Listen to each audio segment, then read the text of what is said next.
नल विधौ। तो स्थान वदादेशो अनल विधो इदम सूत्रम अति विशिष्टम सूत्रम। प्रत्येक प्रकरण में कुछ ऐसे सूत्र हैं, अर्थात 3997 सूत्रों में से 3 कम है 4000। पाणिनि सूत्राष्टक जो है उसमें कितने सूत्र संख्या है? 3997 सूत्रों में कौमुदी कितने सूत्रों पर बनी है? 1200 सूत्रों के 1275 सूत्रों पर लघु सिद्धांत कौमुदी बन गई है कि नहीं? तो इन सूत्रों में कुछ ऐसे सूत्र हैं जो विशिष्ट सूत्र हैं। जैसे हम पंच संधि के अंदर सूत्रों को देखते हैं तो 3 सूत्र इसमें आते हैं पंच संधि में। कौन कौन? स्थान विदादेशो नल विधौ और अतः परस्मिन् पूर्व विधौ और न पदांत दुर्वचन, ये 3 सूत्र ये क्रम में आते हैं। अजन पुल्लिंग में चलते हैं तो अर्थवत धातु प्रत्यय प्रातिपदिकम कृतद्धि समासाश्च और स्वरूपाणाम एक शेष, ये 3 इधर आते हैं। कारक में चलते हैं तो प्रातिपदिकार कर्तु और गतबुद्धि, ये 3 सूत्र इधर आते हैं। तो इस तरह से 3 का एक त्रिक जो है बनता है। उन्हीं त्रिक में से ये सूत्र है स्थान वदादेशो अनल विधौ। स्थानिवत ये प्रथमांत अव्यय पद है, आदेशः ये भी प्रथमांत है और अनल विधौ ये सप्तम्यंत है। ठीक है। सूत्रे 3 पदानि सन्ति। स्थानिवत आदेशः अनल विधौ, इसमें स्थानिवत विधेय है, ये अतिदेश विधि है। इस विधि का नाम अतिदेश विधि है। यह भी अतिदेश विधि भी विधि शास्त्रों की उपकारक विधि है। इसमें भी विध्युपकारकत्व है, विधि शास्त्रों के प्रवृत्ति और निवृत्ति की प्रयोजक है। इसके कारण भी विधि शास्त्र प्रवृत्त होते हैं और निवृत्त भी होते हैं। बात समझे कि नहीं? तो इसलिए यह अतिदेश विधि है। तो स्थानिवत ये विधेय है और इसका उद्देश्य क्या है? आदेश। तो उद्देश्य आदेश है और विधेय जो है स्थानिवत है। और पाठक क्रमात् अर्थक क्रमो बलीय, कहते हो ना, पाठक क्रमात् पाठक क्रम से अर्थक क्रम श्रेष्ठ होता है, इसलिए अर्थक क्रम में पहले उद्देश्य आएगा। जैसे वृद्धिरादेश में पाठक क्रम तो वृद्धि और आदेश है, लेकिन अर्थक क्रम में आदेश वृद्धि और पाठक क्रम में वृद्धिरादेश है कि नहीं? उसी तरह से पाठक क्रम में स्थानिवदादेश है और अर्थक क्रम में आदेश स्थानिवत ये है। तो अर्थक क्रम में आदेश स्थानिवत ये विधि है और अनल विधौ ये निषेध है। अनल विधौ यह अंश निषेध है और आदेश स्थानिवत ये अंश जो है विधि है, ये अतिदेश विधि है। तो स्थानिवत में वती प्रत्यय है कि नहीं? कौन प्रत्यय है? वती प्रत्यय। वती प्रत्यय करने वाले कितने सूत्र हैं? 2 सूत्र। तेन तुल्यम और सत्र तत्सेव, ये 2 सूत्र जो है तद्धित में वती प्रत्यय करते हैं। तो यहाँ तेन तुल्यम में तेन मने तत्त प्रातिपदिक प्रकृतिक तृतीयांत समर्थ सुबंत तेन का अर्थ है। तेन मने तत्त प्रातिपदिक प्रकृतिक जो तृतीयांत समर्थ सुबंत, उससे कौन प्रत्यय होता है? वती प्रत्यय होता है। अर्थात तृतीयांत समर्थ सुबंत से वती प्रत्यय होता है। किस परिस्थिति में? अर्थात क्रियागत तौल्य रहने पर, क्रियागत सादृश्य रहने पर। यदि क्रियागत तुल्यता है तो तृतीयांत समर्थ सुबंत से वती प्रत्यय आएगा। जैसे उदाहरण में ब्राह्मणवत क्षत्रिय अधीते, तो ब्राह्मणेन तुल्यम अध्ययनम कस्य? क्षत्रिय। यथा ब्राह्मण अधीते तथा क्षत्रिय अधीते।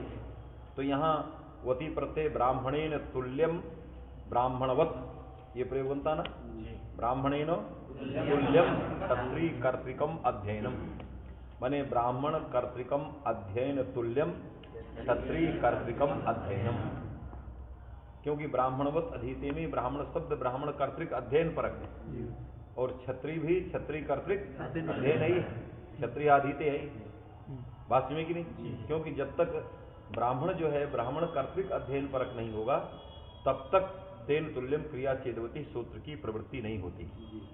इससे प्रथम सूत्र से विहित वती तभी वती का साधुत्व होता है जब उसमें अन्वय क्रिया पे होता है, जब उसका अन्वय क्रिया पे होता है। तो 8 चीजें ऐसी हैं जिनका अन्वय क्रिया पे होता है। उनमें से प्रथमोवती, उनमें से जो प्रथमवती है, तस्य साधुत्वम क्रियैरित्यवधार्यता, उसका साधुत्व क्रिया के अन्वय में ही है कि नहीं?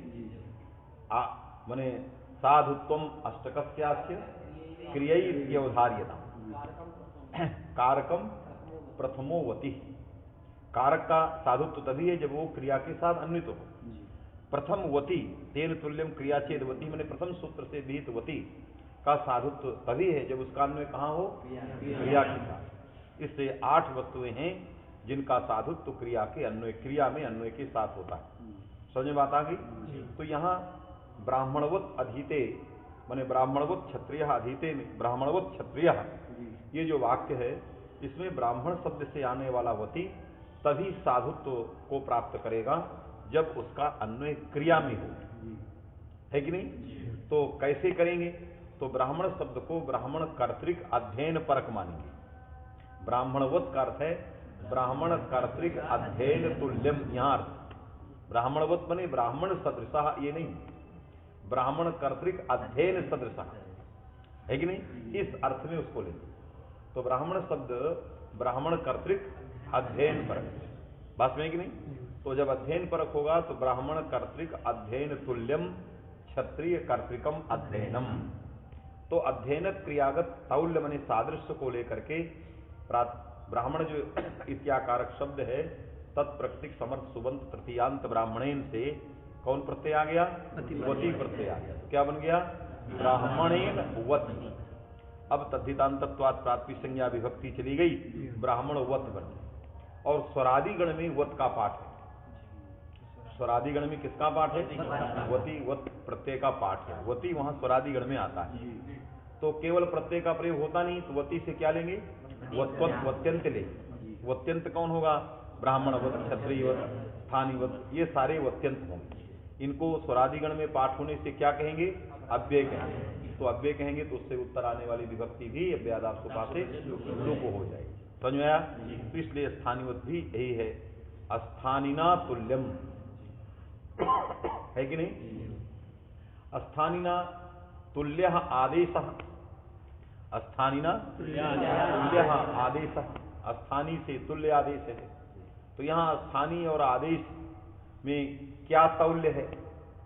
तो प्रायः परंपरा में लभनक क्रियागत तौल्य की चर्चा की जाती। क्या क्रिया की? मने आदेश अस्थानी संबंधी कार्यम लभते, है कि नहीं? तो आदेश लभते कार्यम, तो आदेश कार्यम लभते, तो अस्थानी संबंधी जत कार्यम, है कि नहीं? माने स्थानी जत कार्यम लभते। तो अस्थानी जत कार्यम लभते में अस्थानी कर्तृकम लभन क्रिया, कार्य कर्मकम यद किंचित विधेय कर्मकम अस्थानी कर्तृकम लभन क्रिया, तत्तुल्यम आदेश कर्तृकम यद किंचित विधेय कर्मकम लभन क्रिया। तो यहां दोनों में कौन तुल्यता हुई? लभन क्रिया की तुल्यता हुई तुल्यता की नहीं? अस्थानी कर्तृकम लभनम यद तत्तुल्यम आदेश कर्तृकम लभनम। तो यदि किंचित विधेय कर्मकम अस्थानी कर्तृकम यल लभनम तत्तुल्यम यद किंचित विधेय कर्मकम आदेश कर्तृकम लभनम। यह स्थानीयोत आदेश का जब इस प्रकार से लभन क्रिया की तुल्यता लेंगे तो यहां पर कौन प्रत्यय आ जाएगा? वती आ जाएगा। तो अर्थ होगा अस्थानिना तुल्यम, अर्थानिवत, सामान्य में नपुंसक है, अस्थानिना तुल्यम अस्थानिवत, ये जो है शब्द बन गया तेन तुल्यम क्रियाचेद वती। विग्रह ऐसे भी कर सकते हैं कि नहीं? स्थानिनः इव, अस्थानिनः इव अयम आदेशः, तत्र तस्यैव, तत्र तस्यैव के क्या उदाहरण है? मथुरायाम है, मथुरायाम इव, ये सप्तम्यंत और तस्यंत का चैत्रस्य इव मैत्रस्य गावः, यथा चैत्रस्य गावः तथा। तो चैत्रस्य इव, चैत्रवन मैत्रस्य गावा, चैत्रस्य इव चैत्रवन मैत्रस्य गावा। तो जैसे चैत्रस्य इव इस अर्थ में तत्र तस्यैव सूत्र के द्वारा इवार्थ में वती प्रत्यय होके चैत्रवन मैत्रस्य गावा प्रयोग बनता है, उसी तरह से स्थानीनः इव आदेशः, स्थानीवत आदेशः, किसी क्रिया के तौल्य की आवश्यकता नहीं, किसी क्रिया के तौल्य की आवश्यकता नहीं है। यहां तो क्या हो जाएगा, तत्र तस्यैव में षष्ठ्यंतात इव अर्थ में, क्योंकि तुल्य और इव दोनों समानार्थक है, वो क्रियागत तौल्य में होता है, ये क्रिया क्रिया समस्त में जब होता है, यदि क्रिया रहे ना भी रहे तब भी इव अर्थ में ये प्रत्यय आ जाता है। तो जैसे चैत्र से इव में चैत्रवत बनता है, वैसे स्थानीनः इव इसमें भी बन जाएगा। मथुरायाम इव मथुरावत सृगने प्राकार, समझे कि नहीं? तो स्थानीनि इव स्थानीवत आदेश, ये भी ग्रह भी कर, स्थानीनि इव है कि नहीं, स्थानीवत। तो तत्र तस्यैव सूत्र की प्राप्ति यहां क्यों नहीं होती? लेकिन जब उसके उदाहरण हम देखते हैं, हम उदाहरण देते हैं मथुरायाम इव सुरहने प्राकार, तो मथुरायाम भी सप्तम्यंत रहता है और उधर सुरहने भी सप्तम्यंत है, अर्थात उपमान भी सप्तम्यंत है और उपमेय भी सप्तम्यंत है। चैत्रस्य इव मैत्रस्य गावा, चैत्रस्य इव में उपमान भी षष्ठ्यंत है और उपमेय भी षष्ठ्यंत है। ये उसके उदाहरण हैं। तो उसके स्वरूप को देखने के बाद, उदाहरण क्या है, लक्षण का स्वरूप है, लक्षण और लक्ष्य दोनों मिला के एक स्वरूप होता है। तो उसका जो स्वरूप है, उस स्वरूप देखने के बाद जो उसकी पहचान होती है, वो लगता है यह इस प्रकार का है कि नहीं? स्वरूप से जानती ना कि ये इस प्रकार का। जैसे मैं बार बार उदाहरण देता हूं, कोई पक्षी है, पक्षी को आपने देखा, कौन क्या है आप नहीं जानते, क्या है, ये पक्षी है कि बांदर है कि पशु है कि आदमी, क्या है, लेकिन आपने उसके स्वरूप को देखा कि ये पंख है, इसके दो पैर हैं, ये पंख हैं इसके, ये ऐसा है। उसके सारे स्वरूप को देखने के बाद आपने उसको किस जाति में समझा? ये पक्षी जाति है। क्या समझा उसको? ये पक्षी वर्ग है, पक्षी वर्ग का है, इसकी जाति पक्षी है। समझ गए? तो इस तरह से बहुत सारी चीजें जो है किसी के स्वरूप को देखने के बाद पहचान में आ जाती है किस वर्ग का है कि नहीं, किस वर्ग का है, किस जगह का है, कैसा है। जैसे गंगा के किनारे जाओ और गंगा के किनारे के प्रदेश को देखो, देश को देखो, और देखने के बाद कहो कि ये तट है। क्या कहोगे उसको? तट है। क्यों जान गए? उसके स्वरूप को देखकर, क्योंकि इस प्रकार के नदियों के किनारे वाले प्रदेश का स्वरूप ऐसा होता है, और इस तरह का स्वरूप जहां जहां रहेगा उसको हम क्या कहेंगे? तट कहेंगे। समझे कि नहीं? तो हम स्वरूप से वर्ग का निर्धारण कर लेते हैं, उसी को कहते हैं आकृति ग्रहणा जाति। उसी को क्या कहते हैं? उसके आकृति से, उसके स्वरूप से ग्रहण होता है, ज्ञान होता है, उसके स्वरूप से उसका जो क्षेत्र है, उसका जो जाति है, वो व्यंग हो जाती है, प्रकाशित हो जाती है कि नहीं? ये तट है, ये पक्षी है, ये है, ये है, उसके स्वरूप से हो जाती है। बात में कि नहीं? इसलिए जब इसके स्वरूप को देखा गया, किसके स्वरूप को? तत्र तस्यैव के स्वरूप। जब तत्र तस्यैव के स्वरूप को देखा गया तो ये पता लग गया कि ये उपमान और उपमेय समान विभक्त्यंत होना चाहिए, समान विभक्त्यंत होना। माने यदि उपमान और उपमेय दोनों समान विभक्त्यंत हैं तभी इस सूत्र की प्रवृत्ति होती है। तो इसके स्वरूप से इसके प्रवृत्ति के बीज का पता चला। तत्र तस्यैव के स्वरूप से क्या पता चला? उसकी प्रवृत्ति का बीज, कारण पता लग गया, कहां लगता है। तो इसकी प्रवृत्ति का बीज क्या है? उपमान और उपमेय में समान विभक्त्यंत। हमने दोनों स्वरूप उसको देखा, मथुरायाम इव सुरहने दोनों सप्तम्यंत, चैत्रस्य इव मैत्रस्य दोनों षष्ठ्यंत। तो इस स्वरूप से पहचान में आया कि उपमान और उपमेय दोनों यदि समान विभक्त्यंत हैं तो यह सूत्र की प्रवृत्ति होती है। आया? यही इसकी प्रवृत्ति का बीज मान लिया। जब बीज माना गया तो स्थानीनः यू ऐसा तो नहीं, यहां उपमान स्थानी उपमेय आदेश हम नहीं बदल सकते, स्थानीनः आदेश नहीं बदल सकते। सूत्रकार पढ़े हुए, ये भगवान सूत्रकार का पाठ है, तो हम अपने से इसको परिवर्तन नहीं कर सकते। तो यहाँ उपमेय प्रथमांत है, और उपमान जो स्थानीय है जिसको आपने सत्यंत कर दिया, सप्तम्यंत कर दिया, तब तत्र तस्यैव की प्रवृत्ति नहीं होगी, क्योंकि उपमान और उपमेय में समान विभक्त्यंत नहीं, इसलिए समान विभक्त्यंत न होने से सूत्र की प्रवृत्ति नहीं होगी। बात समझ में आएगी नहीं? समान वचन तत्व नहीं कह सकते, क्योंकि स्थानीना भी एक वचन है और आदेशा भी एक, इसलिए ये नहीं कह सकते कि उपमान और उपमेय को समान वचन होना चाहिए। न्यास नहीं, न्यास ने समान वचनकत्व का प्रयोग कर, लेकिन समान वचनकत्व का तात्पर्य समान विभक्त्यंत में है, क्योंकि समान वचनक तो कोई भी हो सकते हैं। नीलस्य घटा ये भी समान वचनक है, नीलस्य घटा में क्या है? समान वचनक, तब तो बोध हो जाना चाहिए। लेकिन समान वचनक यदि कहीं प्रयोग आया है, वो प्रयोग समान विभक्त्यंत में ले जाए, आया कि नहीं? इसलिए समान वचनक माने समान विभक्त्यंत, बात समझ कि नहीं? इससे समान विभक्त्यंत न होने से यहां पर तत्र तस्यैव सूत्र की प्राप्ति नहीं होगी। इसीलिए सभी व्याख्याकारों ने इसका जो विग्रह किया वो स्थानिना तुल्यम, यही विग्रह किया। बात समझ कि नहीं?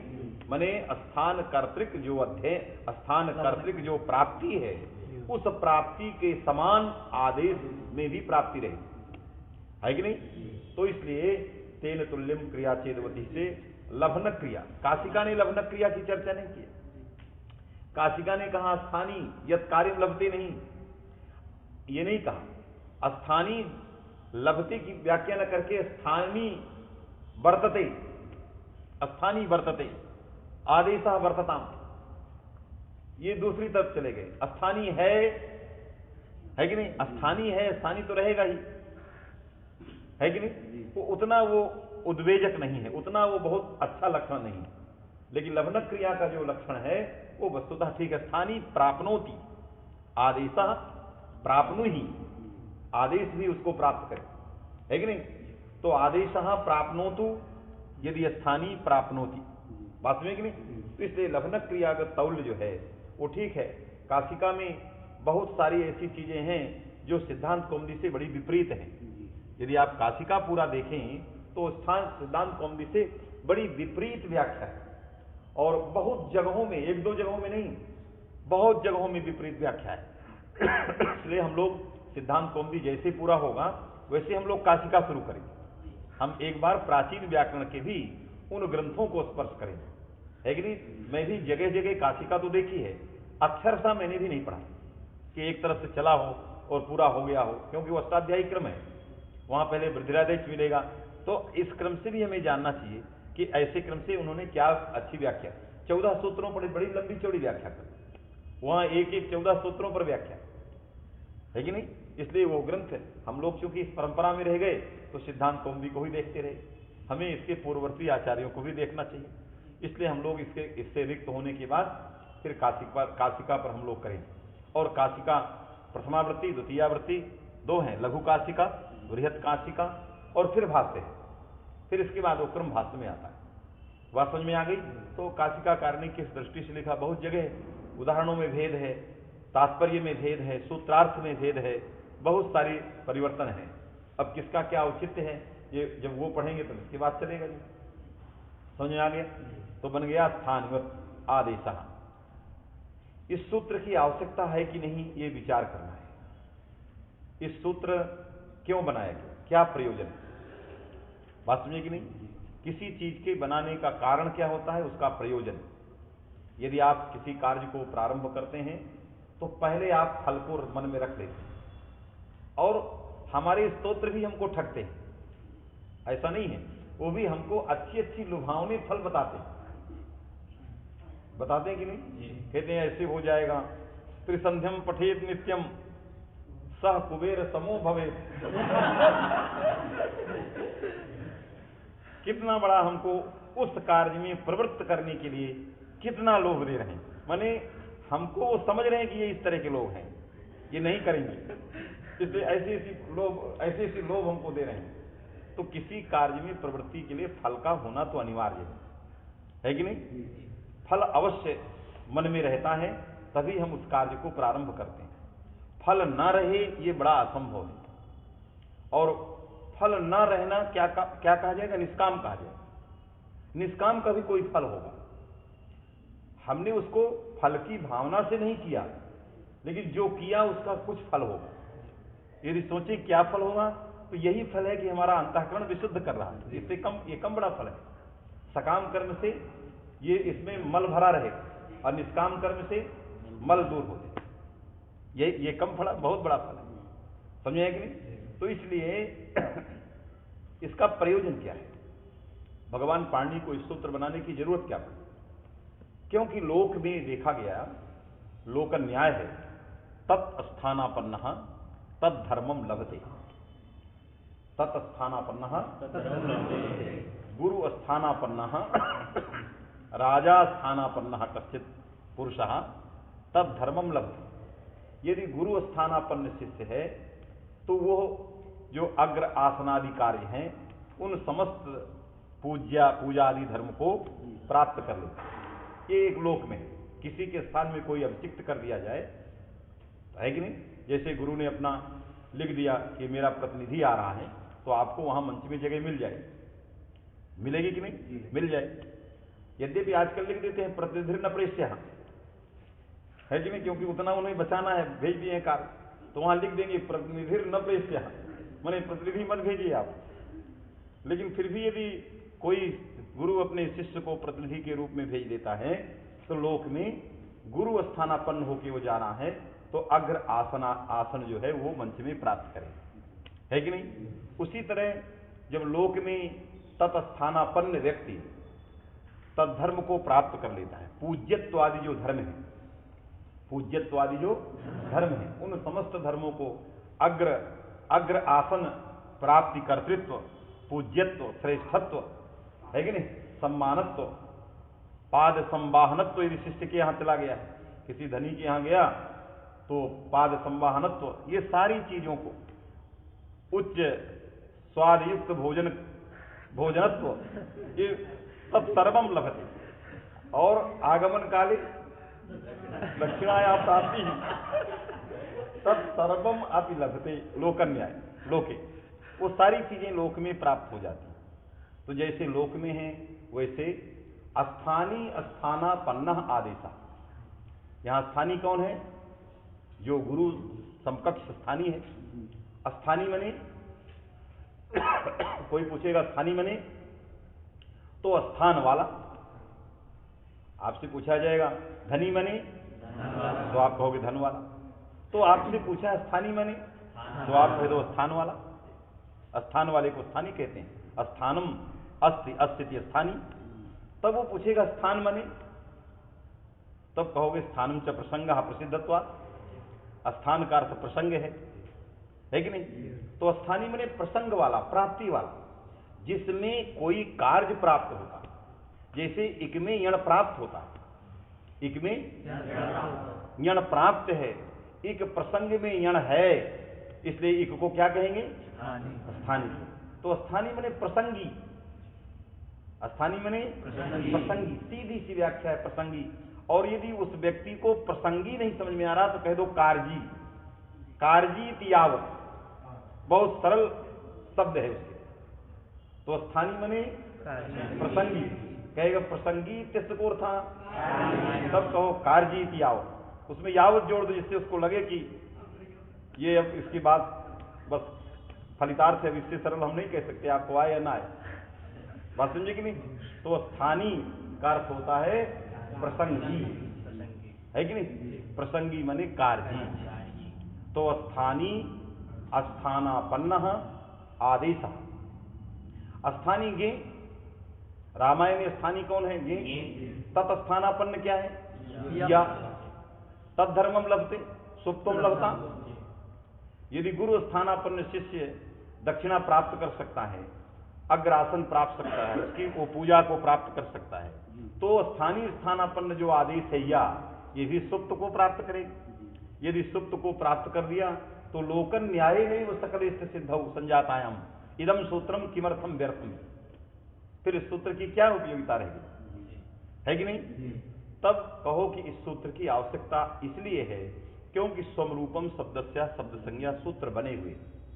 स्वरूपम शब्दस्या शब्द संज्ञा ये सूत्र जो है शब्द के स्वरूपाश्रित कार्यों को ही होते हैं। स्वरूपम सूत्र बलात् शब्द का जो एक अपना स्वरूप है जो दूसरी जगह नहीं जा सकता। जैसे हन का एक अपना स्वरूप है, हकारोत्तर अकारोत्तर नत्व, ये बध में नहीं रह सकता। हन स्थानापन्न बध है, हन स्थानापन्न क्या है, बध। तो हन में जो रहने वाला उसका स्वरूपाश्रित धर्म है धातुत्व, क्योंकि भ्वादिगण पठितान पूर्वी सदृशान पूर्वी हंत्व है, हन है माने हंत्व, हकारोत्तरवर्ती नकारोत्तर, ये उसका नत्व, ये उसका क्या है, स्वरूपाश्रित धर्म है कि नहीं। इस स्वरूपाश्रित धर्म को लोकन न्याय से बध में नहीं लाया जाता है कि नहीं। क्यों, हन भिन्न बध भिन्न, कथम, स्वरूपम शब्दस्या शब्द संज्ञा, दोनों शब्द भिन्न भिन्न है। क्यों, अनपूर्वी भेद है, दोनों के स्वरूप भेद है। ठीक वाले, तो दोनों के स्वरूप बैटरी नहीं खत्म कर दो, बैटरी खत्म हो गई, चलो हैं दूसरे से खत्म। हाँ दूसरे से, तो ये थोड़ा सा इसको रोको अपने वालों। तो शब्द के स्वरूप के भेद के कारण शब्द में भेद हो जाता है कि नहीं। इससे लोक में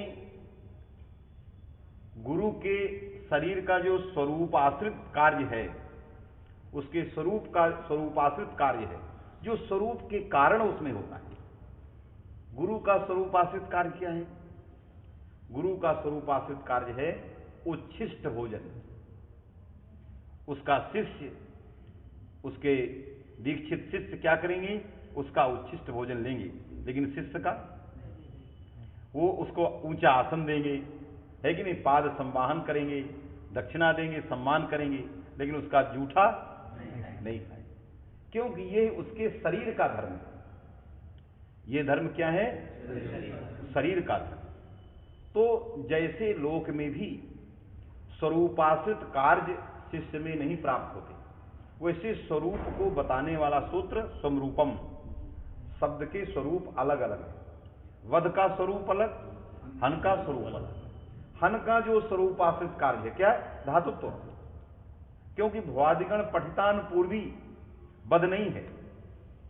क्या है, कैसी आनपूर्वी है, हा आ ना, इस प्रकार की आनपूर्वी। ये आनपूर्वी जो स्वरूप है, उस स्वरूप को आश्रित करके उसके अंदर क्या चीज बैठा दिया, भूवादेव धात्मा ने धातुत्व बैठा दिया।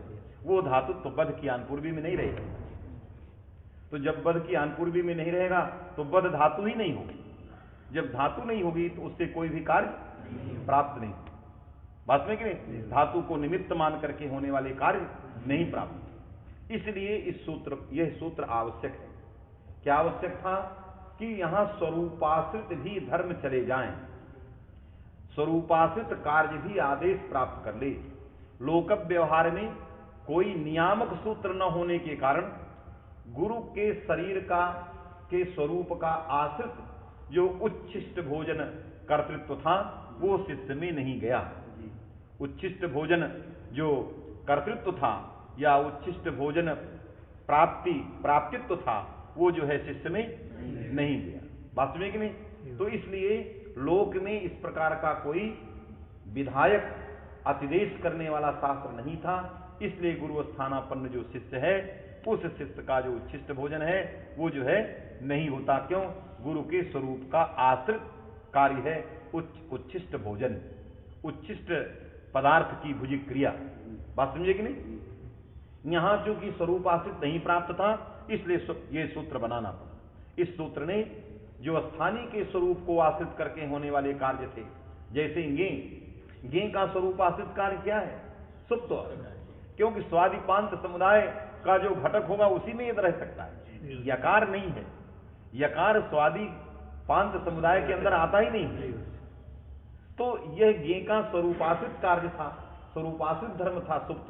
वो सुप्त जो है यकार में बिना सूत्र के नहीं आ सकता, बिना सूत्र के नहीं आ सकता। इसलिए आंगो यम हनः सूत्र से जो अवधिष्ठ में आत्मे पद होता है, अवधिष्ठ में आत्मे पद होता है, क्योंकि बध को आत्मे पद होता है और सूत्र करने वाला आत्मे पद आंग उपसर्गक यम और हन को होता है, वो हन को करता है। लेकिन हन में रहने वाला धातुत्व इसी सूत्र के कारण चूंकि उसमें चला जाता है, तो जो कार्य हन में प्राप्त होते हैं वही कार्य बध में होंगे। तो जो आंग पूर्वक हन में जो कार्य प्राप्त होंगे आहते, जब बध आदेश होगा लुंग लकार आदि तो वहां आंग पूर्वक रहेगा आबधिष्ट, वहां पर जो है बध में आत्मे पद जो है आत्मे पदत्व जो है चला जाए, आया कि नहीं। इससे स्वरूपासित कार्यों के संपादनार्थ स्थानीय बदादेशो नल विधौ सूत्र की आवश्यकता है। मेरी बात समझ में आ गई। इसलिए एतस्य सूत्र से प्रयोजनम की मस्तति, स्थानीय के स्वरूपासित कार्यों का अतिदेश करने के लिए इदम सूत्रम आवश्यकम। क्यों? स्थानीय स्वरूपाश्रितम कार्यम आदेश प्रयत्नम बिना न लभते, प्रयत्नम बिना तस्मात् प्रयत्न क्रियते स्थानीय वदादेशो अनल विधौ, इसलिए प्रयत्न किया जा रहा है। समझ में आ गई। इसलिए आदेश स्थानवत, ये सूत्र का जो है अर्थ बन गया। तो आदेश यकार है, स्थानीय गे है, गे में रहने वाला धर्म जो सुप्त है वो यकार में चला जाता है, तो यकार भी सुप कहा जाता है। जब सुप कहा गया तो यादी सुप हो गया, यादी उसमें यादित्व तो स्वतः सिद्ध है, सुप तो अतिदेश से आ गया, तो यादी सुप के रहने पर सुपिचा से दीर्घ की सिद्धि हो जाती है, जिससे रामाय बन जाता है। प्रकृत स्थल में जो प्रसंग चल रहा है, सुधी उपास्या में यहाँ यण हुआ है, धकार के स्थान धकारोत्तर इकार के स्थान में यकार यण हुआ है। यहाँ पर भी आदेश स्थानीय, आदेश क्या है? इकार स्थानापन्न या है। इकार का स्वरूपासित धर्म क्या है? अच्, वो तत्स्थानापन्न आदेश यकार में चला जाए सूत्र के द्वारा, तो यकार क्या हो जाएगा? अच्। जब अच् हो जाएगा तब तो धकार को दुत्त नहीं होगा, क्योंकि वो नत्वचि कहता है। अच से परे यर को दुत्त हो नत्वचि, यहाँ तो यकार अच है, इससे धकार को दुत्त ही नहीं हो। बात में कि नहीं?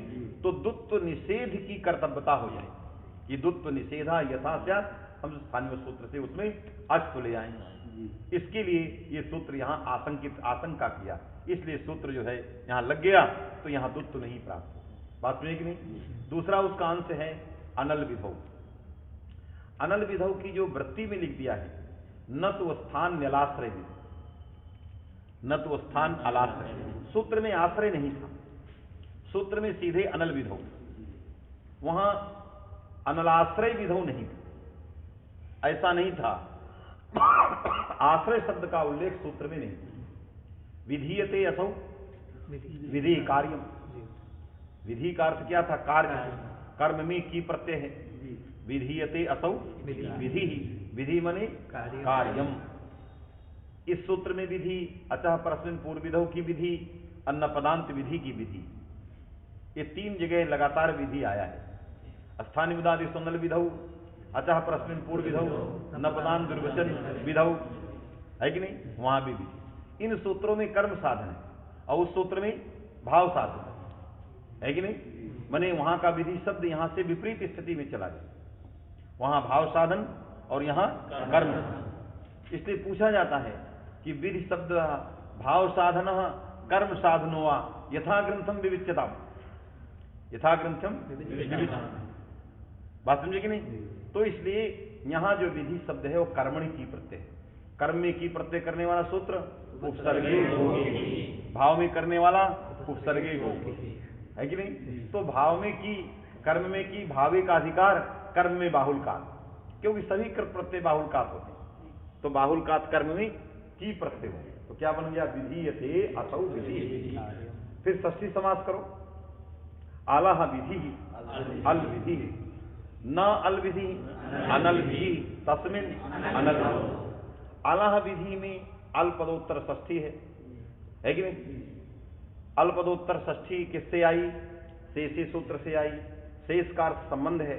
यहां संबंध क्या है? स्ववृत्ति धर्मावच्छिन्न उद्देश्यताकत्व कह देते हैं। अल के बाद जो षष्ठी विभक्ति है उसका अर्थ है संबंध।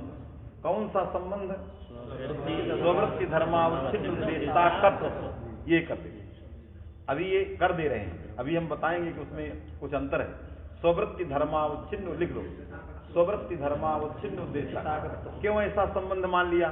कहा सर्वे पदा हस्तिपदे निबग्ना। ये हेतु दे, पहले इसको लिख लो। स्ववृत्ति धर्मावच्छिन्न उद्देश्यताकत्वम संसर्ग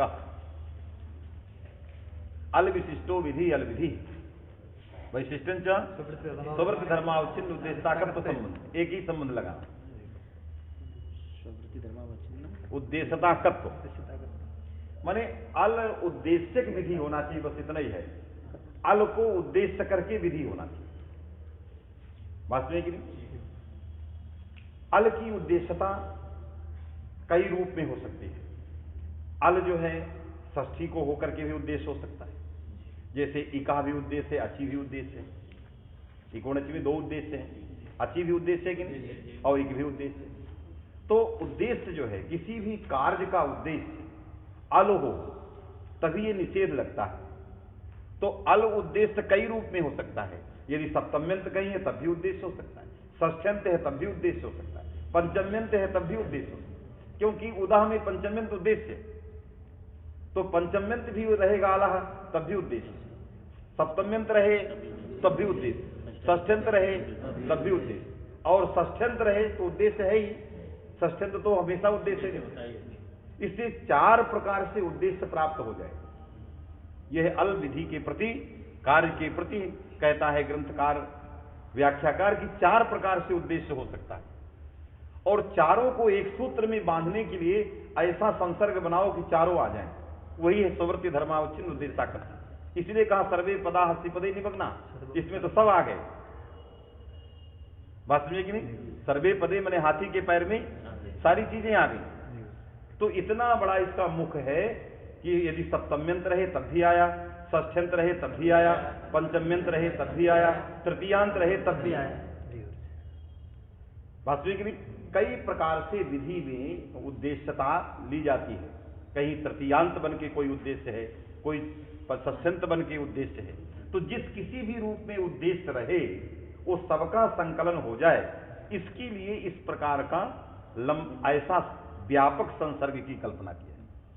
कैसा संसर्ग किया? व्यापक। नहीं तो कर्णत्व भी कर सकता था, दूसरा संसर्ग कर देता है कि नहीं? एक निमित्तत्व कर देता तो केवल सप्तम्यंत आता, कर्णत्व करता तो केवल तृतीयांत आता, अव्यवहित उत्तरत्व करता तो सप्तम्यंत, माने सोत्तरत्व कर देता तो पंचम्यंत ही विभक्ति ली जाती।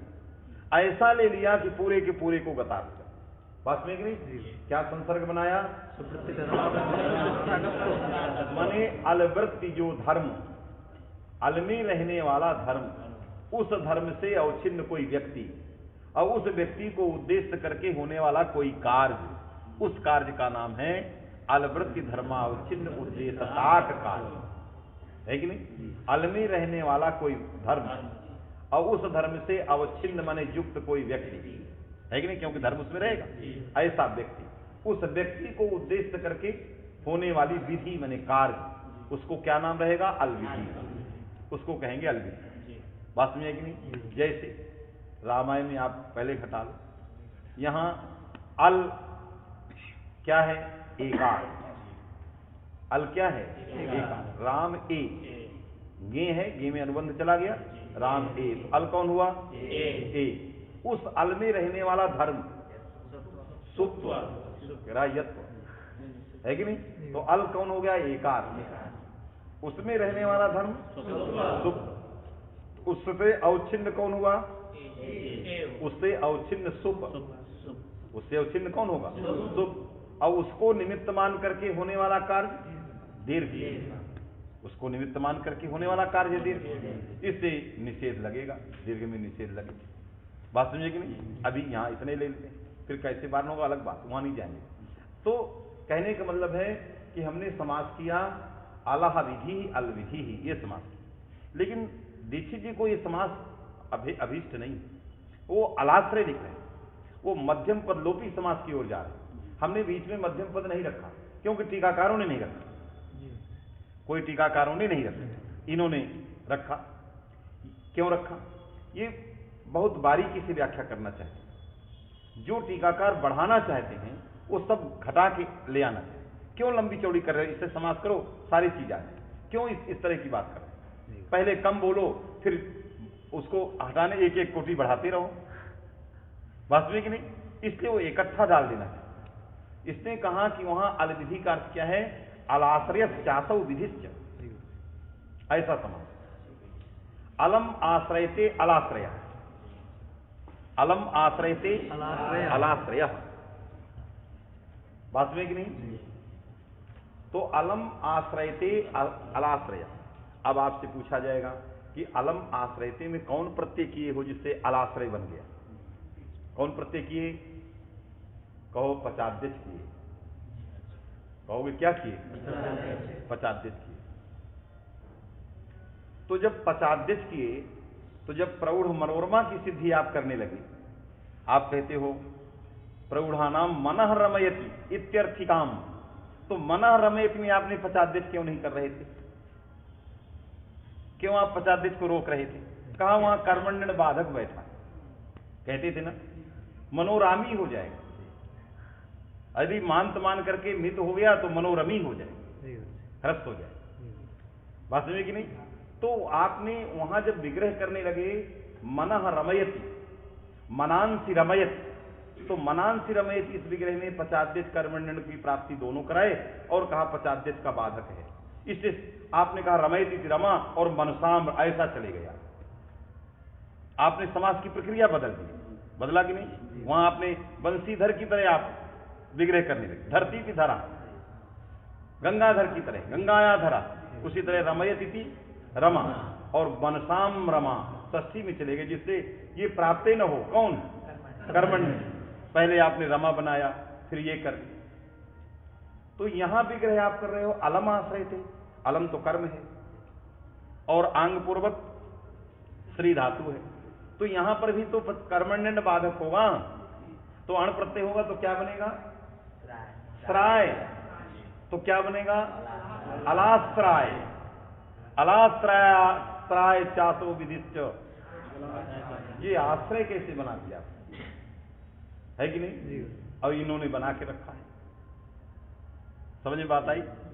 तब कहो कि पचादिगण में कुछ विशिष्ट का पाठ है। कैसा पाठ है? विशिष्ट। कर्म में विशिष्ट शब्दों का पाठ है, कर्म सहित शब्दों का पाठ है। अलाश्रय यही पाठ है, मनोरमा यही पाठ है, विशिष्ट का पाठ। विशिष्ट का पाठ होने से ही वो बाधक बाधनार्थ है। जहां क्या है? बाधक बाधनार्थ, बाधक को भी रोकता है।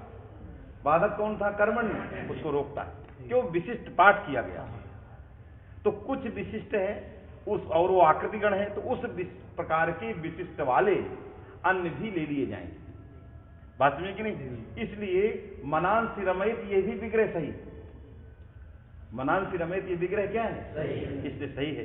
इसलिए टीकाकारों ने इस विग्रह को उचित ठहराया। स्वयं भैरव मिश्र ने उचित ठहराया, ये तो अच्छा विग्रह है, क्यों इसमें आप इतनी दूर जा रहे हैं, बात समझे कि नहीं? तो भैरव मिश्र नहीं, भैरव मिश्र के बाद जो सभापति सर्वोपाध्याय हुए, उन्होंने अपनी टिप्पणी में कहा यह विग्रह ठीक है। क्यों ठीक है? कहा विशिष्ट पाठ है, बहुत सारे शब्दों का कर्म विशिष्ट धातु से बने हुए शब्दों का पाठ। यदि उनका पाठ होकर के कर्मण्य नहीं लगेगा इनके पाठ रहने से, तो उस आकृति वाले जितने शब्द होंगे उनमें कैसे लग जाएगा? क्यों? 50 ही आकृति गणा और लिखा भी बाधक बाधना, बात में कि नहीं? इसलिए यहां पर भी कर्मण्य नहीं लगेगा। और सभापति जी ने उदाहरण दे दिया, यथा अलाश्रय, उन्होंने, और ये अलाश्रय भाष्य प्रयोग है, ये कोई दीक्षित जी का प्रयोग नहीं था। भगवान भाष्यकार ने जब अनल विधों की व्याख्या करने लगे तो यही विग्रह कर दिया, अलम आश्रय से अलाश्रय, अलाश्रय चासो विधि से भाष्य। तो उसी भाष्य के कारण दीक्षित जी लिख दिए और जितने लोगों ने इसकी व्याख्या किया इसका एक अपना अपूर्व फल बना दिया। बात समझ में आ गई? इसलिए यदि हम अलम आश्रयते बनावें तब भी कर्मण्य नहीं लगेगा, क्योंकि पचादिगण में विशिष्ट का पाठ है, तत्सामर्थ्यात बाधक को रोक देगा। तभी सिद्धांत कौमुदी की वो पंक्ति लगेगी जिसमें लिखा है बाधक बाधनार्थ पचादि ही प्रपंचार्थ बाधक बाधनार्थ अनुबंध संजनार्थ। पचादि के 3 कार्य हैं, अनुबंधों को जोड़ना, बाधक को रोकना और प्रपंच करना, है कि नहीं? तो प्रपंच करना, अनुबंध लगाना, बहुत कुछ चीजें प्रपंच के लिए रख दिया, कोई आवश्यकता नहीं, विस्तार के लिए है, विस्तारार्थ है, और कुछ तो अनुबंध जोड़ने के लिए। देवट, चोरट, नदट ये बनते ही नहीं। यदि पचादी में टकार लगा के पाठ नहीं करते तो कोई दुनिया में व्यक्ति नदी नहीं बना सकता, कोई चोरी नहीं बना सकता, है कि नहीं? और कोई देवी नहीं बना सकता। तो देवी, चोरी, नदी, इन प्रयोगों की सिद्धि में पाणिनि ने बड़ा वैज्ञानिक दृष्टि लगाई। नहीं कहते हमारा विज्ञान है, अरे इसकी दृष्टि लगाइए, किस तरह से वो अनुबंध लगाया, कितना बड़ा लक्ष्य दिखाई दे रहा था, कितना बड़ा उसको लक्ष्य दिखाई दे रहा था। अनुबंध जोड़ दिया और अनुबंध लगा करके उसका फल दे दिया। इसका फल टिट ढाणी, ये टित हो गया। क्या हो गया? टित हो गया और अदंत भी हो गया। कौन? चोर। चोर ये टित भी है, अदंत भी है, अनुसर्जन भी है, क्योंकि किसी का विशेषण नहीं। तो अनुसर्जन भी हो गया, टित भी हो गया, अदंत भी हो गया, और हमने क्या विवक्षा कर दिया? इस चोर पद से उपस्थापित होने वाले व्यक्ति को स्त्री के रूप में हमने विवक्षा कर। हमें चोर शब्द से उपस्थापित होने वाला व्यक्ति स्त्री जाति का चाहिए। जब ऐसी विवक्षा कर दिया फौरन आ गया गीत, तो बन गया चोरी, बन गया कि नहीं? नदी, देवी, ये सारे शब्द बन गए। तो ये बाधक बाधनार्थ, इससे अलम आश्रयते में कर्मण्य नहीं प्राप्त, मनान से रमयत में नहीं प्राप्त। बात समझे कि नहीं? इसलिए यह भी विग्रह युक्ति संगत है। इसलिए यहां पर हम लोग क्या करेंगे? अलम आश्रयते अलाश्रय, और फिर विधि के साथ समास करेंगे। अलाश्रयश्चासौ विधिच्च, अलाश्रयश्चासौ विधिच्च समास करेंगे तो विशेषणम विशेषण बहुलम सूत्र से समास हो जाए। अब साक पार्थवादी नाम सिद्ध है, उत्तर पद लोप से आश्रय का लोप हो जाएगा, आया कि नहीं? तो बन जाएगा अल विधि, उसके अंदर आश्रय छिपा है, इसलिए कहने अलाश्रय विधि। अन्ना लगा देंगे ना अलाश्रय, है कि नहीं? किस काल लिया जाए? अलाश्रय विधि में नहीं होता। अल को आश्रित करके होने वाली विधियां, जो विधियां अल को आश्रित करके होती हैं, उनमें यह सूत्र नहीं लगता, स्थानीय का धर्म आदेश में नहीं जाता। अल को आश्रित करके होने वाली कौन विधियां हैं? और अल को आश्रित करके होने वाली विधियां प्राधान्येन भी अल को आश्रित कर सकती हैं और अप्राधान्येन भी अल को आश्रित कर, किसी भी रूप में आश्रित कर। लेकिन वो अल किसका होना चाहिए? अल जो है किसका होना चाहिए? अल आदेश संबंधी अल नहीं कि स्थानीय संबंधी अल, है कि नहीं? अल तो किसी का अल होगा, अरे कोई समुदाय में होगा जिसका अल होगा, है कि नहीं? स्थानीय संबंधी अल ने कि आदेश। तो इसने कहा कि स्थानीय संबंधी अल लेंगे। क्यों? प्रत्यय सत्य। पाठ्यक्रम में अत्यंत सन्निकट कौन है? स्थानीय। स्थानीय आदेशा में आदेश है, लेकिन अर्थक्रम में स्थानीय। यदि हमने पाठ्यक्रम में ले लिया तो लिया जाएगा आदेश संबंधी अल, ये लिया जाएगा। तो आदेश संबंधी अल कौन हो गया? आदेश कौन हो गया? रामायण में यकार। तत्संबंधी अल कौन हुआ? या में 2 अल हैं, या और आ। अरे या के अंदर 2 हैं, या अल नहीं है, वो तो अलों का समुदाय है, इससे संबंधी लगाओ, आदेश संबंधी अल। तो आदेश कौन हो गया? या। तत्संबंधी मैंने तदवयव अल या। अरे पहले या को छोड़ के आ में क्यों जा रहे? आदेश कौन हुआ? या। तत्संबंधी अल कौन हो गया? या। उस या को आश्रित करके कौन विधि है? सुप च दीर्घ क्यों कहती है ययादि, या को आश्रित करके है, या को निमित्त मान करके दीर्घ हो रहा है। ययादौ में या आश्रित है तो क्या हो जाएगा, निषेध हो जाएगा। जब निषेध हो जाएगा तो दीर्घ ही नहीं होगा, है कि नहीं? क्योंकि आदेश को आश्रित करके, आदेश संबंधी अल को आश्रित करके विधि हो रही है। बात समझ में आ गई? और जब कह देंगे स्थानीय अवयवल, स्थानीय कौन है? गे। और तदवयवल कौन है? एकार। और एकार को आश्रित करके कोई विधि नहीं। एकार को निमित्त मान करके सुविचा नहीं लगता। जो अल है एकार स्थानीय काल, उसको आश्रित करके विधि ही नहीं है, तो निषेध प्राप्त ही नहीं है। रामाय बन जाएगा। रामाय के लिए जो षड्यंत्र कर रहे थे टीकाकार, ये निवेश करेंगे, ये निवेश करेंगे, ये सब व्यर्थ है। ये तो ऐसी बारीकी से ग्रंथ लिख दिया कि सारे ध्वस्त हो गए। जितनी दीवारें इन्होंने खड़ी किया सबको गिरा दिया। आप घटा लो, बात समझी कि नहीं? अभी आश्रय को हटाएंगे तो बहुत सारे कल्प चल जाएंगे। जिन लोगों ने इसके परिष्कार की चर्चा की, शास्त्रार्थ की चर्चा की, वो कुछ न कुछ छोड़ दिया। और जब छोड़ दिया तो शंका होना स्वाभाविक है। और जब शंका होगी तो कुछ लगाओगे उसमें, क्या ये व्याप्त निवेश करेंगे तो फिर आया तो ये निवेश करेंगे। अरे ऐसा कर दो, कुछ प्राप्त ही नहीं है। भाष्यकार ने बहुत बारीकी से ग्रंथ लिख दिया। अल को स्थान्यवयो जो अल, उसको आश्रित करके स्थानीय गे तदवयो अल क्या हुआ? एकार। एकार को निमित्त नहीं माना गया, यकार को निमित्त माना गया। ययादौ सुप में दीर्घ में किसको निमित्त माना गया? एकार को कहीं भी निमित्त नहीं माना, इसलिए निषेध प्राप्ति है ही नहीं। इसलिए इसका जो है अर्थ न तो स्थान आश्रय विधो इसीलिए किया गया। बात में कि नहीं? स्थानीय संबंधी अल का आश्रयण, स्थानीय संबंधी दो तरह से प्राप्त है। कहीं विशेषतया, कहीं विशेषणतया।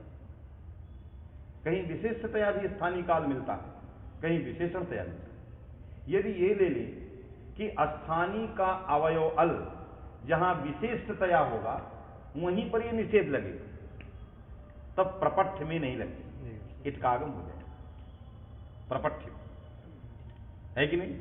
कोई परिष्कार करने की जरूरत।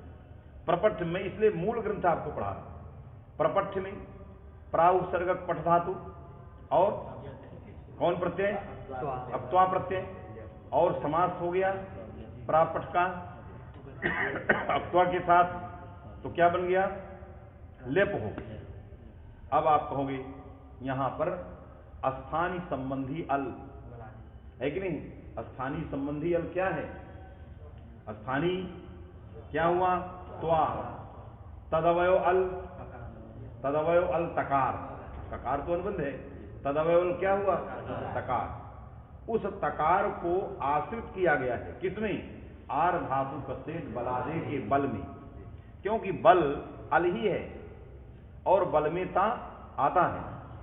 समझ में बात आ रही कि नहीं? कि केवल मुंह फैला रहे हो, समझ में बात ना हो, निद्रा अधिक आ रही है, क्योंकि बहुत लोग मुंह फैलने लगे, कई बार फैला चुके, अभी इसमें चल रहा है। हाँ, है कि नहीं?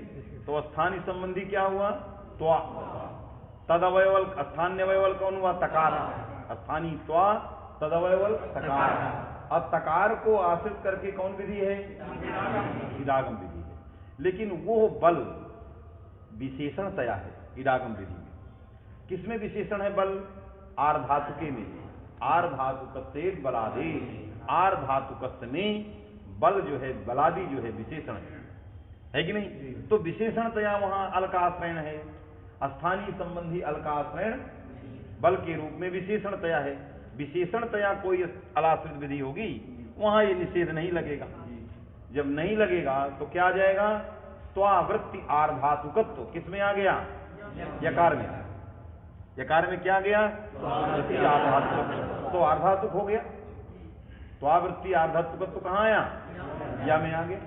तो आर्धातुकत्व मान करके क्या हो जाएगा? इट का आगम होने लगे, इट का आगम होने लगे। इसलिए हमें क्या करना चाहिए कि जहां पर अप्राधान्य भी अल का आश्रयण है,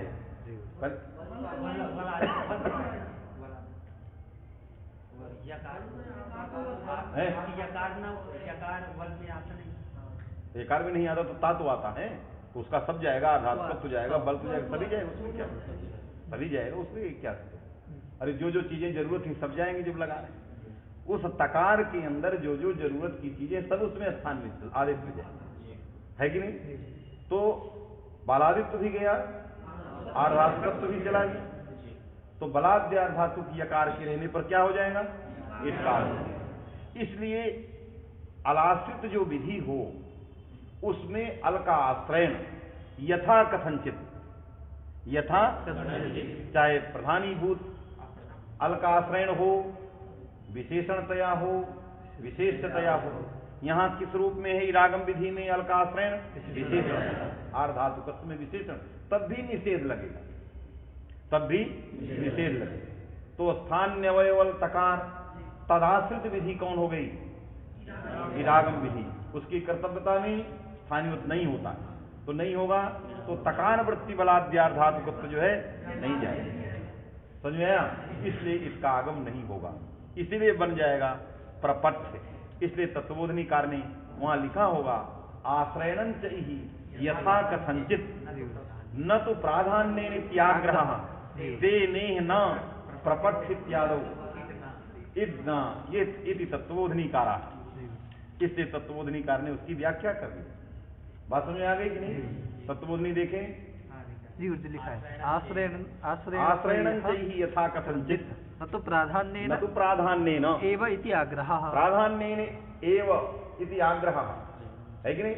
जिस किसी भी रूप में अल का आश्रयण हो, विशेषणतया हो, विशेषतया हो, सब जगह निषेध लगेगा, इसीलिए प्रपट्ठ में इसका आगम नहीं होगा। बात समझ में आ गई। इस बात को तत्वबोधनीकार ने न तो अलाश्रय विधों के आश्रय की व्याख्या कर रहे थे कि आश्रयण जो विधियां हैं अल को आश्रित करके होने वाले जो कार्य हैं, विधियां हैं, उन विधियों में अल का आश्रयण किस रूप में है, तो प्राधान्य न हो ऐसा कोई आग्रह नहीं है। यथा कथन जिस रूप में भी होगी सब प्रकार के रूप वो लिए जाएंगे। बात सुनिए कि नहीं, मुंह फैला रहे हो,